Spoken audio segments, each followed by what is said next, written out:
Here are my ratings by position for Newcastle's game at Brighton on May the 4th, 2025.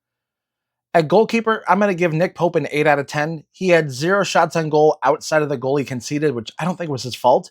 He did well to distribute the ball, and I thought he also did well to command on crosses in the penalty area, so 8 out of 10 for him.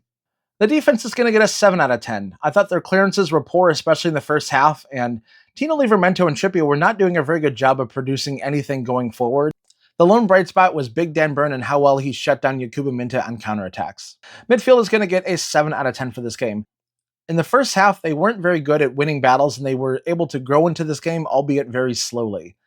Their decision-making wasn't very good throughout most of the game. The bright spot was Joe Willock. His pace and his ability to get behind the Brighton defense and produce some quality was good, but we couldn't do it very often. Joe Willock did more than the starting 3 forwards, and that's why they're getting a 5 out of 10. Their final balls into the penalty area were atrocious, and they didn't really do a whole lot to challenge the goalkeeper at all. In fact, the lone bright spot was Callum Wilson when he came on as a sub. Set pieces are going to get a 6 out of 10 for this game. Cher's free kick drew the penalty that leveled the game, but they didn't produce a whole lot other than that. And on the defensive side of the ball, they did concede 1 free header that probably should have been 2-0 to Brighton going into the half, but we were able to escape unscathed on that one. The subs, I'm going to give them 8 out of 10.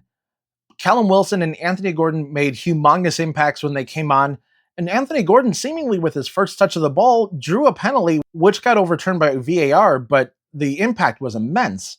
And Callum Wilson had the best shot on goal for everybody all game.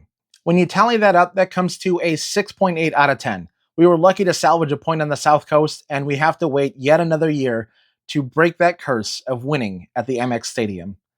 And for me, my man of the match was Big Dan Burn. He was very solid all game long, and he did really well to slow down Yakubu Minta whenever he could.